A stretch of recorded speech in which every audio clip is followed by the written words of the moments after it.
के प्रायोजक हैं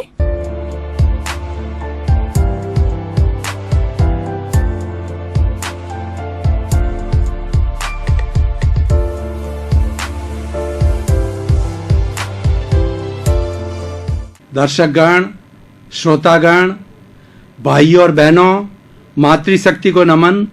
चैनल 24 प्लस न्यूज़ के खास, विशेष, मनमोहक, जीवन को उपदेश देने वाला, जीवन की दिशा को बदलने वाला, जीवन का कल्याण करने वाला पुनरुत्थान कार्यक्रम में आपका हार्दिक स्वागत है, अभिनंदन है, सत्कार है।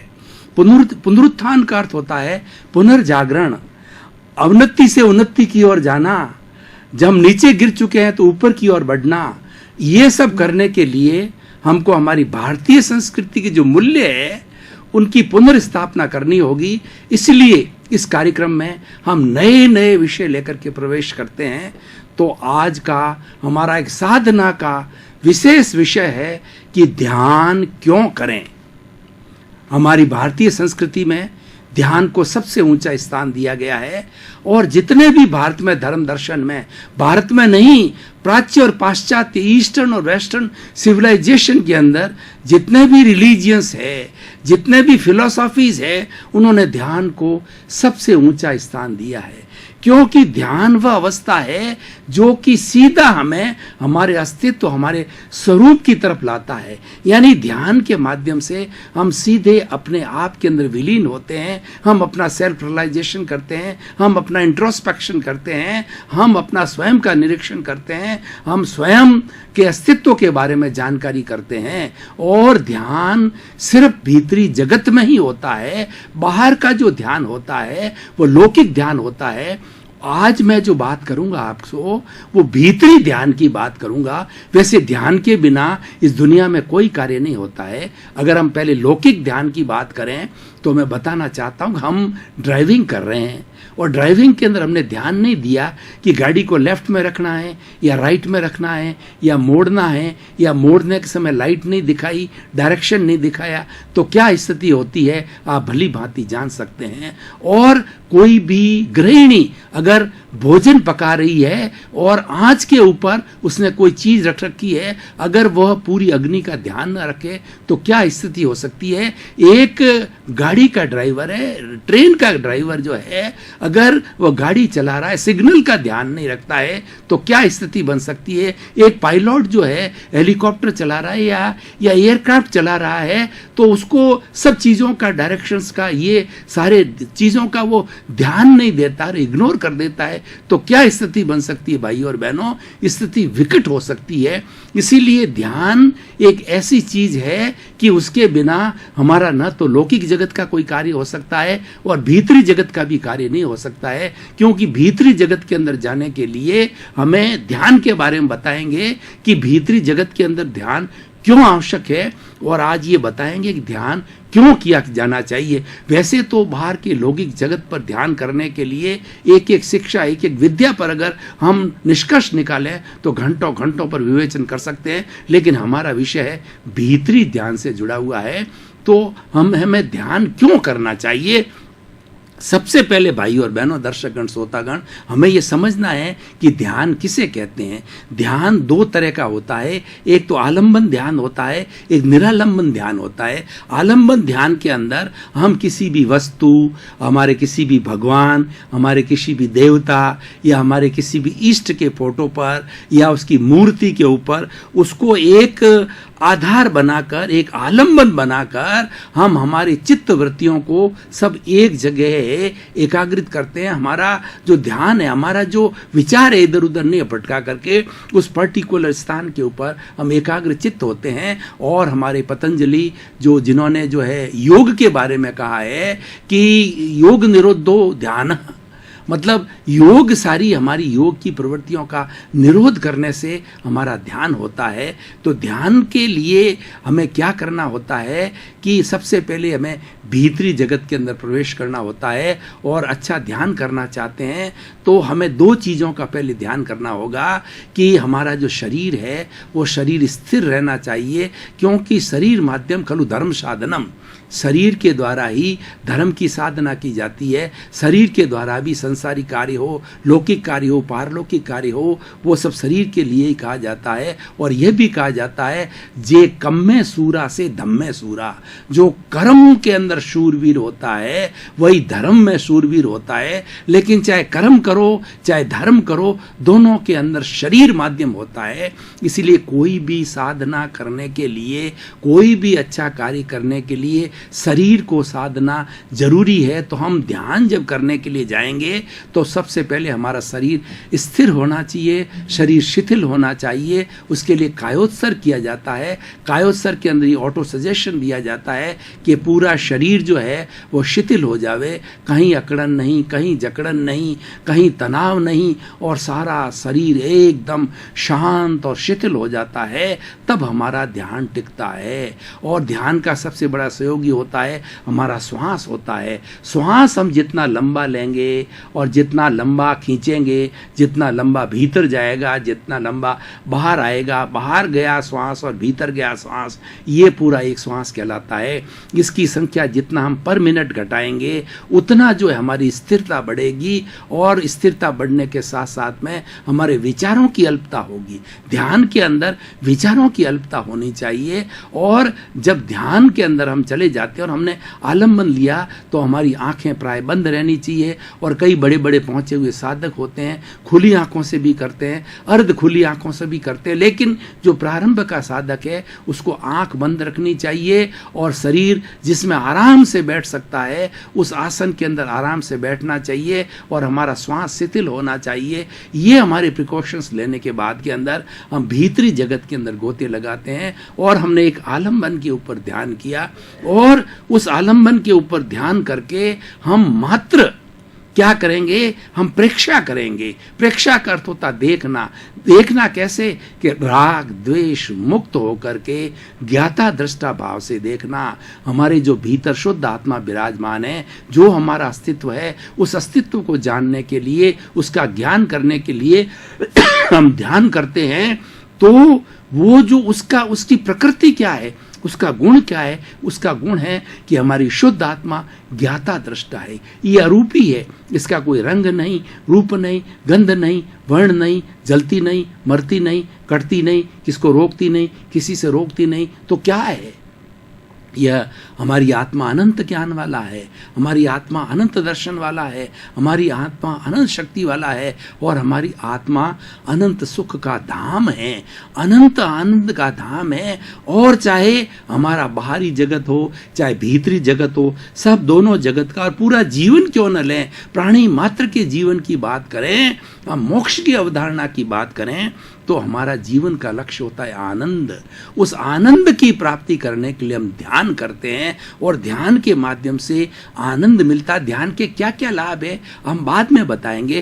पहले हम ये बता रहे हैं कि ध्यान क्यों करना चाहिए और कैसे करना चाहिए। ध्यान जो है करने के लिए जो है हमें एकाग्र चित्त होना चाहिए, और एकाग्र चित्त होकर के जब हम आते जाते विचार जो हमारे कभी रुकते नहीं हैं, विचार को एक मन को बहुत चंचल कहा गया है, ये चंचल बंदर की तरह है। मन के लिए कहा गया है मन लोभी मन लालची, मन चंचल मन चोर, मन के मते न चालिए, पलक पलक मन और। यानी हमारा मन का अर्थ होता है विचार। ये विचार भटकते रहते हैं तो व्यक्ति अस्थिर हो जाता है। उस विचारों को स्थिर करने के लिए, विचारों की अल्पता लाने के लिए ध्यान किया जाता है। जब विचारों की अल्पता होती है और हम ज्ञाता दृष्टा भाव में रहते हैं तो हमारी प्रतिक्रिया विरति हो जाती है। हम किसी चीज के अंदर प्रतिक्रिया नहीं करते हैं। ये दुख क्यों आता है? दुख आता है प्रतिक्रिया करने से। ये अच्छा है, ये बुरा है। लाभ के अंदर जो है खुश हो जाता है व्यक्ति, और हानि के अंदर दुखी हो जाता है। आदर के अंदर फूल करके कुप्पा हो जाता है, और जब उसकी कोई भी अनादर करता है तो वो क्रोधित हो जाता है, राग द्वेष से जो है भर जाता है। तो राग द्वेष रहित होकर के हमें ज्ञाता दृष्टा भाव से देखना, ये ध्यान का उद्देश्य है, और इसीलिए ध्यान किया जाना चाहिए। अब भाइयों और बहनों, दर्शकगण, श्रोतागण, हम ये थोड़ा देखें कि ध्यान करने के लाभ क्या है। सबसे पहले हम लाभ ले लेते हैं कि ध्यान करने से हमारे दिमाग के अंदर जो उथल पुथल मची हुई होती है, हमारे टेंशन होता है, वो टेंशन का विसर्जन हो जाता है। कितना ही बड़ा से बड़ा व्यक्ति को टेंशन हो, उसका कायोत्सर्ग की अवस्था में है, श्वास शिथिल है और वो ध्यान एकाग्रता से ध्यान करता है तो सब प्रकार का टेंशन गायब हो जाता है और एक आनंद का दरिया उसको दिखने लगता है, आनंद का स्रोत फूट जाता है। तो ध्यान करने का सबसे बड़ा लाभ ये है कि तनाव मुक्ति, और दूसरा बड़ा लाभ यह है आनंद की प्राप्ति। हमारे जीवन का उद्देश्य आनंद प्राप्त करना है, तो आनंद प्राप्त करने के लिए हम ध्यान करते हैं। ध्यान का तीसरा लाभ है स्वरूप की प्राप्ति। हमें अपने खोज करनी है कि मेरा स्वरूप क्या है। दर्शन का प्रारंभ कहाँ से होता है? दर्शन ये कहता है कि तुम 3 प्रश्न अपने आप से करो कि मैं कौन हूँ, मैं कहाँ से आया हूँ और मुझे कहाँ जाना है। 3 जब प्रश्न आप अपने आप से शांत भाव से पूछेंगे तो आपको जीवन की दिशा मिलेगी कि आपको क्या करना है, जीवन का उद्देश्य है, किस लिए इस जीवन के अंदर आए हो, जीवन की दिशा क्या है। वो दिशा हमें अपने आप इस 3 प्रश्नों में समाहित है और जब ये प्रश्न हमारे अंदर जागृत होते हैं, वहाँ से दर्शन प्रारंभ होता है और वहाँ से हमारे जीवन निर्माण की प्रक्रिया चालू होती है। हमारा एक लक्ष्य बनता है कि हमें क्या करना है। ये सबसे बड़ा ध्यान का लाभ होता है। अब ध्यान करने से क्या लाभ होता है? रसायन का परिवर्तन होता है हमारे भीतर। भाइयों और बहनों, प्रतिक्षण रसायन बनते रहते हैं।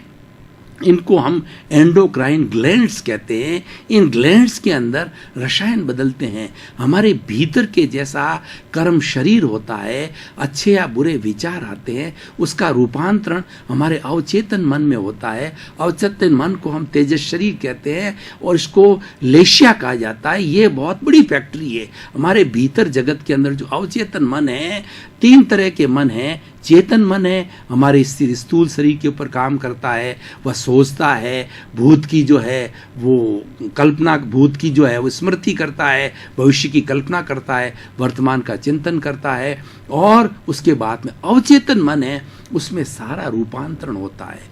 कोई भी व्यक्ति बदलना चाहता है, कोई भी व्यक्ति अवधान, पुराने ऋषि मुनि जो है ना, एक बार स्वामी विवेकानंद को लीजिए। स्वामी विवेकानंद के लिए कहा जाता है कि वो किसी पुस्तक को एक बार दत्तचित्त होकर के पढ़ लेते थे तो उनकी इतनी एकाग्रता थी कि वो पूरी पुस्तक उनको याद हो जाती थी। फिर कोई भी उनसे प्रश्न कहता था तो बता देता था कि फला पुस्तक है, फला पेज पर ये सेंटेंस लिखा हुआ है। इसको अवधान प्रक्रिया कहते हैं। ये अवधान की प्रक्रिया अवचेतन मन में होती है। हमारे ऋषि महात्मा लोग जो है वो साधक लोग होते हैं, उनकी जबान फलती है। वो कहाँ से आता है? वो अवचेतन मन से आता है। वो अभ्यास करते हैं, साधना करते हैं और अपने एक शरीर को ये एक आध्यात्मिक लेबोरेटरी बनाते हैं। उस लेबोरेटरी के अंदर से जो है ये सारा रूपांतरण की प्रक्रिया अवचेतन मन में होती है।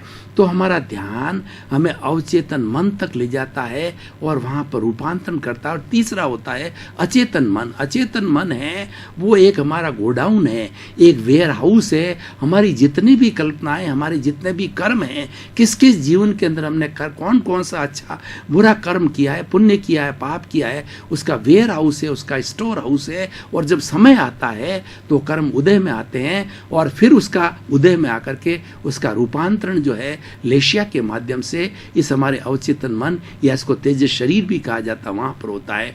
तो ये सब रूपांतरण ध्यान के द्वारा होता है। और ध्यान का एक बड़ा लाभ ये होता है कि अनंत अनंत जन्मों के हमारे कर्म हैं उसको कुछ ही क्षणों के अंदर काटा जा सकता है, क्योंकि ध्यान के माध्यम से हम हमारे स्वरूप को देखना प्रारंभ कर देते हैं। दर्शकगण, श्रोतागण, काफ़ी समय से हम गहन चिंतन कर रहे हैं। अब हम थोड़े समय के लिए ब्रेक लेकर के पुनः हाजिर होंगे।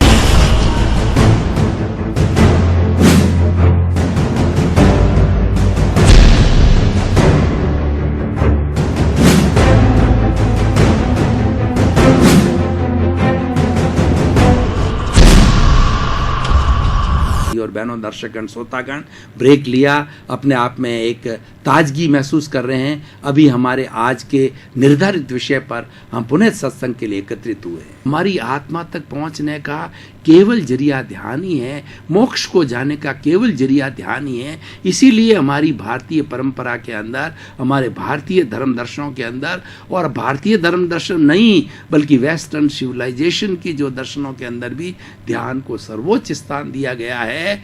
क्यों? कि ध्यान सीधा हमें आत्मा के करीब ले जाता है, मोक्ष के करीब ले जाता है।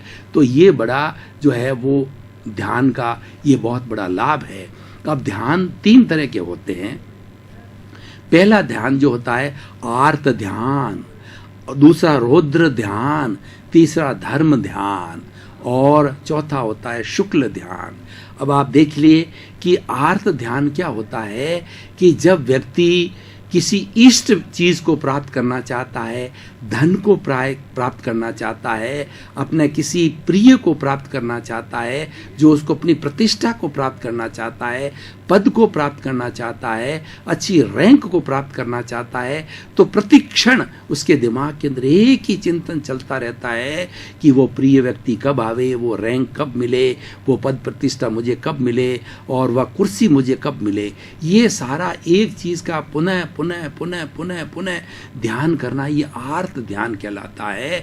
ये व्यक्ति को विचलित करता है, और ये विचलन के कारण ही हमारा जो हमारे भीतर जो तांता है विचारों का है, ये बहुत डिस्टर्ब हो जाता है, और इसके अंदर टर्बुलेंस चालू हो जाती है। उसके अंदर जो है वो बहुत बड़ी जो है उसके अंदर मतलब हलन चलन पैदा हो जाती है। आर्त ध्यान होता है। और दूसरा होता है रौद्र ध्यान। रौद्र ध्यान हिंसक लोग करते हैं कि किसी भी प्राणी की हिंसा करना, नकारात्मक, छोटे रूप में नकारात्मक भाव रखना, प्राणियों को मारना, प्राणियों के मतलब जीवन का हनन करना, किसी का बुरा करना, जितनी सारी नेगेटिविटी होती है वो सारी नेगेटिव रौद्र ध्यान के अंदर आ जाती है। और ऐसे व्यक्ति बहुत नकारात्मक होते हैं, वो सबका बुरा करने वाले होते हैं, उसका रिजल्ट भी उसका बहुत बुरा होता है। तो ये दोनों इन ध्यान से दूर रह कर के हम तीसरे ध्यान के अंदर प्रवेश लेवे, वो है हमारा धर्म ध्यान होता है। धर्म ध्यान का अर्थ ये होता है कि हम पॉजिटिविटी की ओर जावें। हमारे जितने भी नेगेटिव थॉट्स है, जितनी नेगेटिविटी है, इसको हमारे धर्म ग्रंथों के अंदर पाप कहा गया है। उस नेगेटिविटी से दूर रह करके उस नेगेटिविटी को कम करके हम पॉजिटिविटी की ओर बढ़े। जितनी हमारी पॉजिटिविटी बढ़ेगी उतनी हमारी प्योरिटी बढ़ेगी, और जितनी प्योरिटी बढ़ेगी उतनी हमारी आत्मा हल्की होगी, और हल्का होकर हमारा जो हमारे चतुर्थ पुरुषार्थ का जो लक्ष्य मोक्ष है उसकी हम प्राप्ति करने जाए। मोक्ष का अर्थ होता है परम आनंद की प्राप्ति। हमें भाई और बहनों, दर्शकगण, श्रोतागण, इस जन्म में कई बार सुख की प्राप्ति होती है, आनंद की प्राप्ति होती है। कभी धन मिल गया, कभी पुत्र मिल गया, कभी पद प्रतिष्ठा मिल गई, कभी हमारा सम्मान हो गया, कभी हमें अच्छी रैंक मिल गई। तो ये हमें मतलब सुख की प्राप्ति होती है, आनंद की प्राप्ति होती है। लेकिन ये टेम्परेरी आनंद है, क्योंकि हर संयोग के साथ में वियोग जुड़ा हुआ होता है। जो ही ये आनंद की स्थिति समाप्त होती है, उसके बाद पुनः जो हमारे कष्ट की या दुख की स्थिति प्रारंभ हो जाती है कि हमारा उस व्यक्ति से संयोग हो जाता है, वो हमारा पद चला जाता है, वो हमारा धन चला जाता है, तो वो स्थिति दुख की प्राप्ति होती है। लेकिन इन दोनों का एक सा समझना, जिसको गीता के निश्चित प्रज्ञ कहा गया है, जिसको कि प्रज्ञा चक्षु कहा गया है, जो कि व्यक्ति समताधारी होता है, वो दोनों को एक सा समझता है। यही ध्यान का मुख्य उद्देश्य है कि हर स्थिति में सम रहना, अनुकूलता, प्रतिकूलता, प्रियता, अप्रियता, और जो है वो गाली गलौज के अंदर या हमारी प्रतिष्ठा के अंदर सब में एक समान रहने की जब स्थिति आ जाती है, दोनों को एक समान समझते हैं, तो हमारे भीतर हलन चलन सब समाप्त हो जाती है। क्योंकि दो के अलावा तो तीसरा काम होता ही नहीं है। या तो सुख होगा, या दुख होगा, या राग होगा, या द्वेष होगा, तीसरी चीज होती नहीं है। तीसरी चीज होती है समता की भावना, दोनों को एक समझना। ये ध्यान का सबसे बड़ा उद्देश्य है और इसकी नींव धर्म ध्यान से लगती है और हम भीतर की ओर बढ़ते जाते हैं। भाई और बहनों, दर्शकगण, श्रोतागण, अब प्रश्न ये है कि आज का हमने विषय लिया है कि ध्यान क्यों करें। तो इस ध्यान को मैं प्रेजेंट जो सिनेरियो है उस सिनेरियो से साथ जोड़ता हूं कि क्योंकि आखिर ये सारे विषय जो है, इस विषय से व्यक्तिगत क्या लाभ है, हमारे समाज को क्या लाभ है, मानवता को क्या लाभ है, एज ए होल 7 अरब की जो जनसंख्या है विश्व की, उसको इस विषय से क्या लाभ है वो बताना चाहता हूं। तो इसमें सबसे जो छोटी यूनिट होती है वो व्यक्ति होती है। तो ध्यान के द्वारा व्यक्ति का रूपांतरण होता है, व्यक्ति बदलता है, व्यक्ति बुराई से अच्छाई की ओर आता है और एक व्यक्ति जब अच्छा बनता है इसका मतलब ही हमारा समाज जो है वो धीरे धीरे धीरे अच्छाई की ओर जाता है। और एक व्यक्ति जब अच्छाई से बुराई की ओर जाता है तो हमारा समाज बिगड़ता जाता है। इसीलिए कहा गया है कि सुधरे व्यक्ति, समाज व्यक्ति से राष्ट्र स्वयं सुधरेगा। अगर आप सुधार करना चाहते हो तो व्यक्ति को सुधारो, क्योंकि व्यक्ति इसका घटक है, व्यक्ति इसका कंपोनेंट है, व्यक्ति इसका यूनिट है। और हमारी युग निर्माण योजना में ये कहा गया है कोई किसी को नहीं सुधार सकता है। संसार की सबसे बड़ी सेवा है अपना स्वयं का सुधार करना है। अगर हर व्यक्ति ध्यान करके अपने आचरण को अच्छा कर लेता है तो वह सुधरा हुआ व्यक्ति कहलाता है। तो उसके लिए सारा संसार सुधरा हुआ नजर आएगा और इसी भावना के साथ के अंदर मल्टीप्लिकेशन होते होते समाज सुधरता जाएगा। और जो व्यक्ति बिगड़ता है तो भावना प्रदूषण फैलाती है। हम इतने बड़े बाह्य प्रदूषण की बात कर रहे हैं कि आज कार्बन डाइऑक्साइड इतनी बढ़ गई है, ऑक्सीजन की मात्रा कम हो गई है, श्वास नहीं ले सकते हैं। और उसके साथ जल का प्रदूषण कहते हैं हम, वायु का प्रदूषण कहते हैं हम, पृथ्वी के ऊपर जो प्रदूषण, जो मिट्टी का प्रदूषण कहते हैं, सभी के प्रदूषण की बात करते हैं। पर भाई और बहनों, दर्शकगण, श्रोतागण, मैं आज के विषय के माध्यम से ये कहना चाह रहा हूँ कि सबसे बड़ा जो प्रदूषण है हमारे विचारों का प्रदूषण है। मैं एक भाई और बहनों, दर्शकगण, श्रोतागण, एक आपको सटीक उदाहरण के द्वारा बताना चाहता हूँ कि एक राजा ने अपने प्रजा को, अपनी गांव की प्रजा को ये कहा कि आज पूनम का दिन है और हमारा जो तालाब है वो एकदम स्वच्छ पानी से धो दिया गया है, खाली कर दिया गया है। अब इस तालाब को भगवान का अभिषेक करने के लिए इस तालाब को दूध से भरना है। प्रत्येक नागरिक इसके अंदर 1 लोटा दूध डालेगा। अब देखिए कि चंद्रमा की चांदनी पूनम की, तो पहला व्यक्ति, उसके मन के अंदर क्या विचार आया कि वो पानी का लोटा लेकर गया। उसने सोचा कि मेरे अकेले अगर पानी का लोटा डाल देता हूं तो क्या फर्क पड़ना है, हजारों लाखों की संख्या के अंदर हमारे गांव के निवासी, बाकी सब लोग तो दूध डालेंगे। जब ये दुर्भावना उसके भीतर, पहले व्यक्ति के भीतर आई और उस तालाब के अंदर उसने दूध की जगह पानी डाल दिया। अब देखिए प्रदूषण विचारों का कितना फैलता है। दूसरे व्यक्ति के अंदर वो भावना संक्रांत हुई, तीसरे में हुई, चौथे में हुई। इस तरीके से सभी व्यक्तियों ने दूध की जगह पानी उसमें उड़ेल दिया और राजा ने सुबह देखा कि अब कितना हमारा दूध से भर गया, इसका उपयोग भगवान के जो है वो अभिषेक के लिए करें, इसको एक अच्छे कार्य के लिए करें। तो देखा कि ये पानी से भर गया। तो ये विचारों का प्रदूषण है। आज भाई और बहनों, दर्शकगण, सबसे बुरा क्या हो रहा है कि हमारे में नकारात्मकता भर गई है, हमारे यहाँ विचारों का प्रदूषण हो गया है। और सबसे बड़ी दुखांत बात यह है कि हमारी सहन शक्ति बिल्कुल घट गई है। सहन शक्ति का थर्मामीटर जो है वो एकदम गिर गया है। कोई भी व्यक्ति किसी को सहन नहीं करना चाहता। आज से जब विज्ञान इतना तरक्की पर नहीं था, 20 साल, 25 साल, 50 साल आप पीछे जाइए तो आप देखेंगे हर व्यक्ति हर एक को सहन करता था। अगर मान लो बड़े ने कुछ कह दिया तो छोटा उसको जवाब नहीं देता था। लेकिन आज का सिनेरियो क्या है, एक छोटे से पोते को, बच्चे को, 10 साल के बच्चे को आपने कोई बात कही तो उसके रिएक्शन के अंदर वो 10 बातें, इतना इंटेलिजेंट हो गया है कि उसके रिएक्शन के अंदर 10 बातें बताएगा और ये सिद्ध करेगा कि आप जो कह रहे हो ये सही नहीं है। यानी वो तर्क बहुत बढ़ गया, तर्क नहीं कुतर्क बढ़ गया है। और इस कारण क्या होता है कि हमारे यहाँ पर झमेले जीवन में चालू हो गए और जहाँ सहनशीलता की कमी होती है वहाँ संवेदनशीलता घटती है। आज घरों के अंदर प्रेम क्यों घट रहा है? क्योंकि त्याग की वृत्ति नहीं है और सहनशीलता की वृत्ति नहीं है। पुराने जमाने के अंदर हर व्यक्ति त्याग की ओर, भोग से त्याग की ओर अधिक ध्यान देता था। नहीं भाई, घर के अंदर ऐसा नहीं, कोई अच्छी चीज आई है तो मैं मेरे हिस्से की खाऊं। अगर लड्डू उसके अंदर, घर के अंदर 20 लड्डू और मेरे हिस्से में एक आता है, एक ही खाऊं, उसमें से वो आधा बचाने की कोशिश करता था। लेकिन आज क्या नकारात्मकता क्या हो गई है? अच्छी से अच्छी चीज को मैं मेरा जो ग्रहण करूं, दूसरा अपने आप सोचेगा। तो ये स्वार्थ की वृत्ति और उसके बाद में असहनशीलता की वृत्ति ने आज परिवारों के अंदर न्यूक्लियर फैमिली बना दी।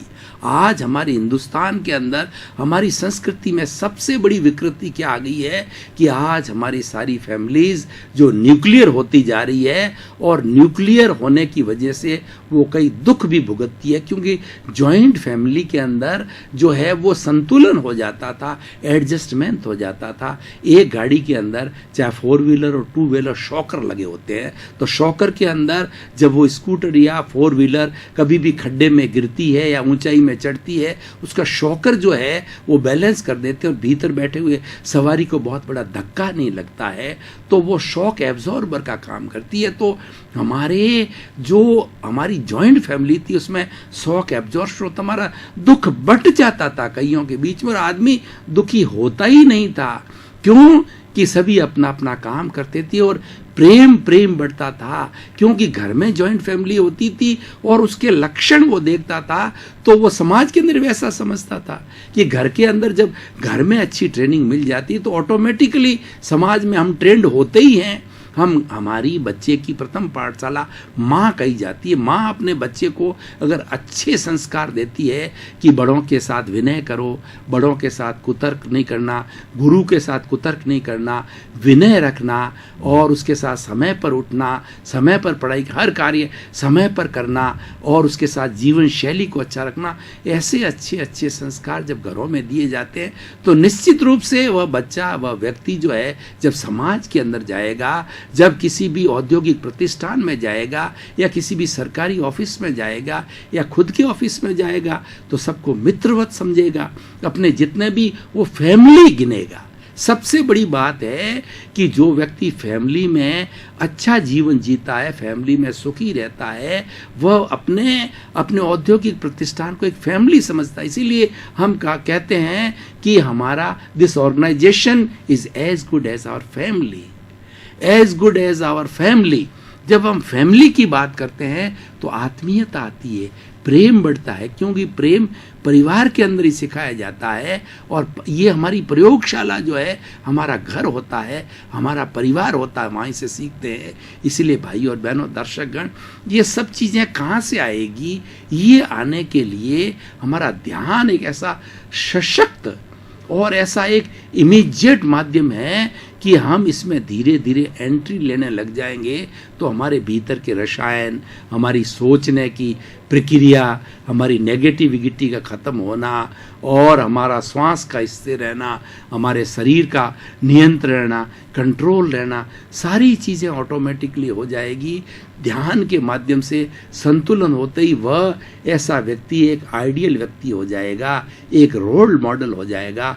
इसीलिए भाई और बहनों, दर्शकगण, आज सबसे बड़ी आवश्यकता है हमें मेडिटेशन कराना चाहिए। घर में मेडिटेशन कराना चाहिए, स्कूल में मेडिटेशन कराना चाहिए, कॉलेजेस में कराना चाहिए, यूनिवर्सिटीज़ में कराना चाहिए, सैनिकों को कराना चाहिए। दर्शकगण, श्रोतागण, भाई और बहनों, आपका बहुत बहुत धन्यवाद, आपका साधुवाद। आप प्रतिदिन अच्छे अच्छे विषयों के ऊपर अच्छी अच्छी बातें सुनने के लिए, अपने जीवन का सुधार करने के लिए एकत्रित होते हैं। जगत का कल्याण हो और आप सभी का जीवन मंगलमय हो। सर्वे भवन्तु सुखिनः, सर्वे भवन्तु निरामया। सभी का सुख हो, सभी को आनंद हो, सभी को शांति मिले और सबको समृद्धि मिले, सबको स्वास्थ्य मिले। आपका जीवन मंगलमय हो, आनंदमय हो, सुखमय हो, धर्ममय हो। आपको बहुत बहुत शुभकामना, मंगल भाव। आयोजक हैं